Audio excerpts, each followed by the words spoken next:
thing. This is a whodunit. This is a thriller, a mystery. This is in the shadows. This is people getting together, and it's more like a Death Trap or a Murder on the Orient Express than it is like what you consider a traditional event. Batman's DC Comics' latest failed superstar writer, Brian Michael Bendis, built up to Event Leviathan for nearly 6 months in Action Comics. DC even released an 80-page Superman Leviathan Rising Special the week before Event Leviathan launch for $10. I was highly critical of the build-up in Action Comics due to the lethargic pace and piss-poor characterization on Bendis' part. But even I had to admit, when it was time for Event Leviathan to launch, all the pieces were in place for an engaging mystery thriller story. Then comics started arriving. The first 4 issues of Event Leviathan are basically the greatest team of DC detectives ever assembled, standing around, recapping the events from Superman Leviathan Rising Special. The story never budges an inch from issue to issue. It's a stagnant mess of Bendis speak, super detectives discussing an endless array of quote-unquote suspects. Any reader with half a brain knows could never be the mystery Leviathan villain. The story and characters are void of anything meaningful, just like everything Bendis has written since arriving at DC Comics, destroying both Superman titles in the summer of 2018. Everything he's touched at DC Comics since his arrival has literally turned into unreadable trash. Issue 5 arrives last month, and still nothing. No new relevant information about Bendis' new big bad in the DC Comics universe. The comic teases Superman seeing Leviathan's face for the first time, and that's basically it. So Bendis has wasted 5 issues of his event book. It was always going to be difficult revealing the villain's identity, motives, and resolving the story in one comic book. But that's the position Bendis put himself in. And wouldn't you know it, nothing is resolved in this comic. Leviathan's identity is revealed, and that's about it. The story continues in Action Comics 1018. Bendis dedicated over 200 pages that cost readers $34 to simply reveal the identity of Leviathan. I shit you not. I don't even blame Brian Michael Bendis anymore. It's clear the once skilled writer is so far past his prime, he's not capable of composing a coherent post-it note, let alone comic story at this point. He's not alone in this venture. DC Comics assigned 3 editors to this story. Group editor Brian Cunningham, editor Mike Cotton, and associate editor Jessica Chen. My assumption is the associate editor isn't there to help with the stories, just spell checks Bendis and make sure he's on track to meet his deadlines, so I'm not putting the blame on her. But Brian Cunningham and Mike Cotton are paid to ensure Brian Michael Bendis' Event Leviathan meets a level of quality associated with the DC Comics brand and 2 of their 3 most important characters, Batman and Superman. That they ever, and I mean ever, let this god-awful story get to print is a terrible indictment on their commitment to professionalism and quality. DC Comics should not be producing stories this dreadful, especially not ones featuring Batman and Superman front and center. If I ever perform my duties as dreadfully as Cunningham and Cotton are performing theirs, I would apologize to Bendis, DC Comics, and most of all, the readers who wasted their hard-earned money and time on this trash comic story. Because trust me, they knew every issue of Event Leviathan was 100% garbage when they okayed it for print. The level of incompetence at DC Comics is shocking right now. And it just sucks being a DC Comics fan. Not that long ago, I was reading over 20 DC Comics a month. I'm down to 3 now, and Doomsday Clock finishes next month. Why am I reading more Marvel comics than DC Comics now? I don't really even like Marvel that much. I like the movies, but really I only like the X-Men and Daredevil a little bit. But here I am reading everything Donny Cates writes, Savage Avengers, Venom, slogging my way through Jason Aaron's terrible Conan the Barbarian run because DC Comics has ruined basically all their main characters. Superman is a complete nightmare with Brian Michael Bendis as a writer.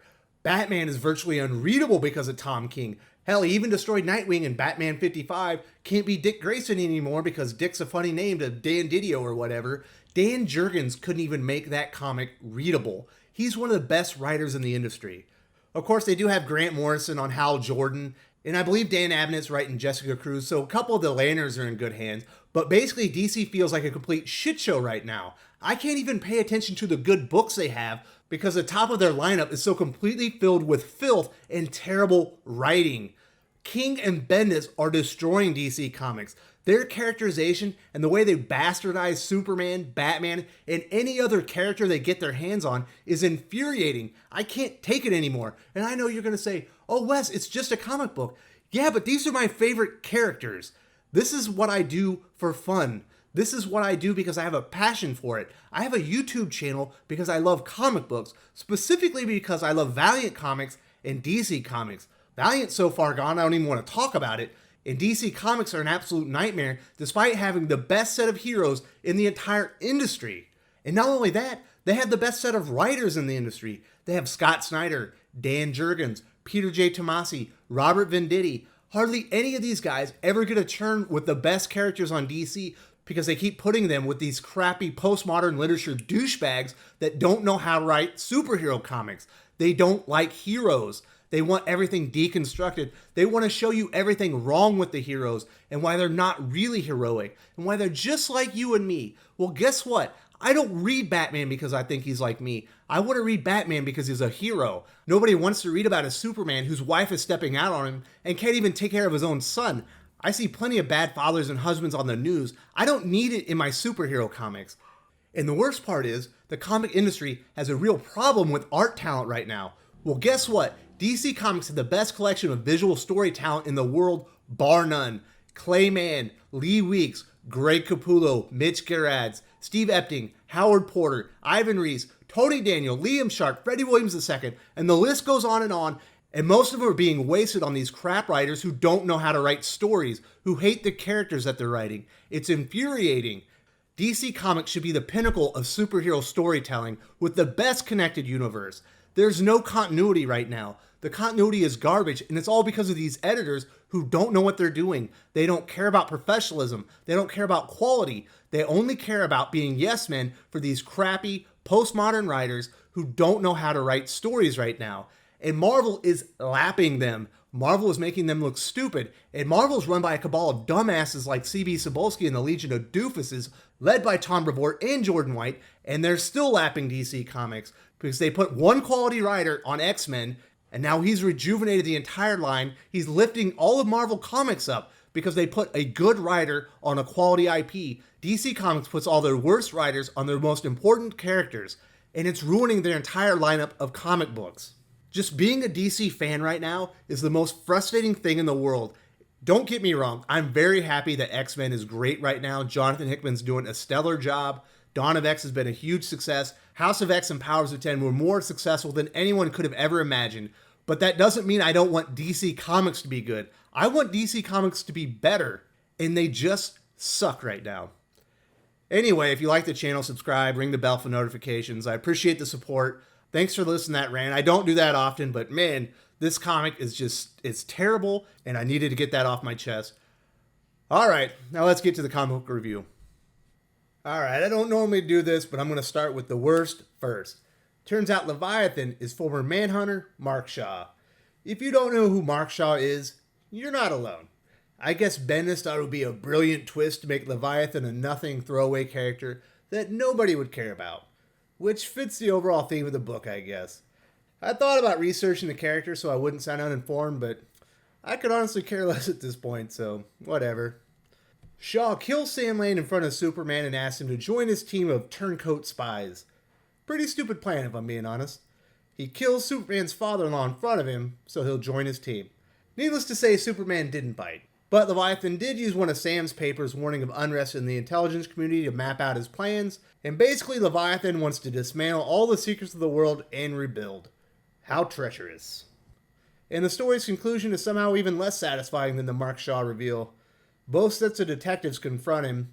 They fight for a page before he ascends and leaves them. Lois has all the information she needs for her story, which I guess is probably the main through point of the plot now. It's the only thing that really got resolved in the entire 6 issues. Lois got her scoop. Shaw sees that his organization and identity are revealed to the world by Lois Lane and the Daily Planet. Jim Harper, aka the Guardian, arrives. I guess he's in cahoots with Leviathan now. Yawn, who cares? Shaw resolves himself to burning everything to the ground, and Action Comics readers receive an ominous warning. This complete garbage story is picking back up in Action Comics issue 1018. I'm done reading Superman, but I'm probably pot committed to reading Action Comics and documenting Brian Michael Bendis' future crimes against the comic industry. Now that I've shown the absolute train wreck that is the payoff, let's go back to the beginning and point out the one good thing about this comic book. Superman arrives to comfort Lois Lane after she learns her father is dead. Bendis' characterization of Supes and Lois' relationship is normally appalling, but here it actually kind of feels nice, like they're a real husband and wife who love each other. This is probably the most effective portrayal of Superman and Lois as a couple during his entire run with the characters. Of course he ruins it with the crap sandwich this sits in the middle of, but kudos to Bendis, the whole comic didn't suck. Talia al Ghul and the Silencer used a bazooka to stop Batman and his team of detectives last issue. It doesn't really lead to anything but some terrible dialogue from Talia and Damian Wayne. I know, darling. That's why I took a little bazooka to your ride. The audible stylings of a world-class villain? I think not. I'm not a huge fan of psycho teenage Damian, but that's worlds better than this tripe. Did you bring snacks, Mom? Definitely doesn't fit the character or the scene by any measure. Mark Shaw, aka Leviathan, channels his inner Bendis and goes on a 5-page diatribe about what the Manhunters are and why they're obsolete. Something about they were the predecessors to the Green Lanterns. I'm not really sure, I wasn't really paying attention. But little did I know, I would be praying for the sweet relief of Bendis explaining the Manhunters ad nauseum very soon. Batman and Damian realize they're being monitored by Manhunter's staff, so BMB adds a new, even worse wrinkle to Bendis speak. Sign language. Just look at this page. It's probably the most ridiculously stupid page of Bendis speak I've ever consumed. Everyone, Batman, Damian, The Question, Talia, Green Arrow, they all go on an exposition bender via sign language. I kind of feel bad for Alex Maleev here. He's completely the wrong artist for this series. He shouldn't be anywhere near a comic featuring heroes with superpowers, but he didn't deserve this. His name will be forever attached to the most ridiculous page of exposition in Bendis history, which is saying something. I can't imagine a comic page looking more ridiculous than this. This comic is the drizzling you-know-whats. While we're on the subject of Brian Michael Bendis, this Saturday, right here on Thinking Critical YouTube, we're debating who's done more damage to DC Comics, Brian Michael Bendis or Tom King. They've been trying to outdo each other for the title of worst writer at DC Comics for all of 2019. Retail expert Pele, Dylan from the Real Comic Book Gamer, Corbin from the Comic Playground Podcast, and Ash from Ash on Comics join me to discuss who the best of the worst is at DC Comics. Tom Nightvale King or Brian Afterbirth Bendis. It should be a lively conversation. Make sure to join us live at 10 a.m. Eastern Standard Time and let your voice be heard. Event Leviathan will go down as one of the worst event comics DC has ever released in their 80-year history. The series was a complete waste of time. Nothing was resolved other than the identity of the villain, which was an enormous letdown because it was nobody. Leviathan, and all the baggage the character carries with it now, heads to the pages of Action Comics. I'm not sure how low Superman and Action sales can drop, but Bendis is about to establish a new benchmark for futility on both series. I can't imagine a writer more inept than Brian Michael Bendis. That's not true. I can imagine Tom King. But Bendis really sucks. Whatever, I'm out of here.